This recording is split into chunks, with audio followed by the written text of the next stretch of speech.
हम सभी भगवान की खोज में हैं और अंत में आपकी भगवान को जानने की खोज ही आपको यहाँ तक लेकर आई है। लेकिन भगवान कहाँ है? भगवान कौन है? क्या वह सर्वज्ञ है जो स्वर्ग में रहते हैं और इस दुनिया को चलाते हैं? अगर वह करता है तो वह प्राकृतिक आपदा जैसे बीमारी, गरीबी, कष्ट, अन्याय, हिंसा और दुखों का अंत क्यों नहीं करते? वह क्यों एक व्यक्ति को फुटपाथ पर और दूसरे व्यक्ति को महल में सोने को देते हैं? यही सब बातों के जवाब हम आज इस वीडियो में लेकर आए हैं। तो वीडियो को अंत तक देखें और अगर वीडियो पसंद आए तो लाइक ज़रूर कीजिएगा।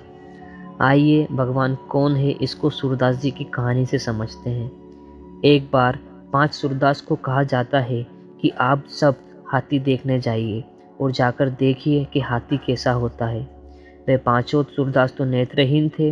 वह गए हाथी को देखने। सभी ने एक एक कर हाथी को छुआ और टटोला, हाथी को महसूस किया।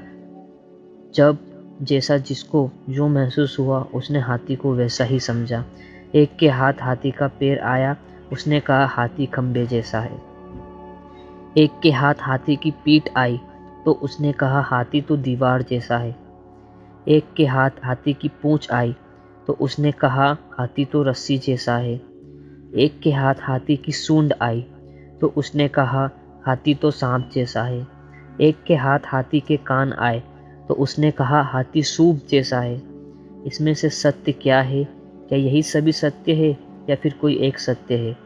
अब इन 5 को कहा जाता है कि जाकर छठे सूरदास को बताओ। एक एक कर सभी सूरदास छठे सूरदास के पास जाते हैं। पहला सूरदास कहता है, देखो भाई, हाथी एक प्राणी है जो लंबे लंबे खंबे जैसा होता है। दूसरा बोलता है, हाथी तो दीवार जैसा है। तीसरा सूरदास बोलता है, हाथी एक ऐसा प्राणी है जो रस्सी जैसा है। चौथा कहता है, हाथी तो बिल्कुल सांप जैसा है। पांचवा कहता है, हाथी तो सूप जैसा है। 5 की अलग अलग बातें सुनकर छठा सूरदास कंफ्यूज हो जाता है कि सत्य क्या है, पर उन पर विश्वास कर लेता है क्योंकि हाथी को उन्होंने महसूस तो किया हैगा। कोई प्राणी जो इतना रूप बदलता होगा ऐसा कोई प्राणी। अब छठा सूरदास 7वें सूरदास के पास जाता है और कहता है, देखो भाई, मैंने तो हाथी को महसूस नहीं किया, लेकिन 5 ने जो महसूस किया वो मैं तुमको बताता हूँ। हाथी एक ऐसा प्राणी है जो बहरूपिया है, घड़ी घड़ी खुद को बदलता है। कभी वह खंबा बन जाता है, कभी सांप, तो कभी वह दीवार बन जाता है, तो कभी रस्सी जैसा। अब 7वां सूरदास बड़ा बुद्धिमान था। वह कहता है, देखो, कोई बहरूपिया हो सकता है, मान लिया, पर पूरा के पूरा खुद को बदल ले, वो भी इतनी बार, ऐसा नहीं हो सकता। तो छठा सूरदास बोलता है, भाई, उन 5 ने महसूस किया है, तुम्हें मानना है तो मानो, नहीं तो छोड़ो। 7वां सूरदास कहता है, तुम थोड़ा अपने दिमाग से तो काम लो, हो सकता है उनको कोई गलत फहमी हो गई हो। छठा सूरदास कहता है, मैं तो यही मानता हूँ, हाथी ऐसा ही होता है, तुम्हें मानना है तो मानो। दोस्तों, हमें इस कहानी से ये समझ आता है कि भगवान तो एक ही शक्ति है। हम उन्हें नेत्रहीन सूरदासों की तरह अलग अलग रूप में देख रहे हैं।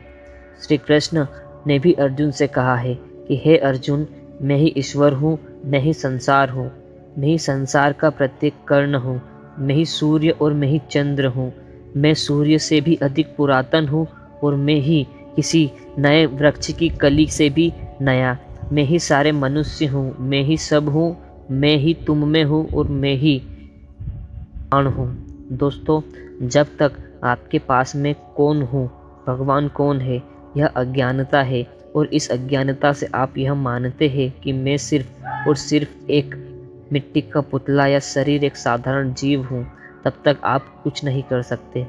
दोस्तों, जब तक आप यह महसूस करने लग जाएंगे कि मैं सिर्फ यह शरीर को दिया गया नाम नहीं, मैं सिर्फ और सिर्फ शुद्ध आत्मा हूँ, तब आप स्वयं भगवान बन जाएंगे। दोस्तों, आज की वीडियो में सिर्फ इतना ही। अगली वीडियो में फिर मुलाकात होगी एक नए टॉपिक के साथ। तब तक के लिए धन्यवाद।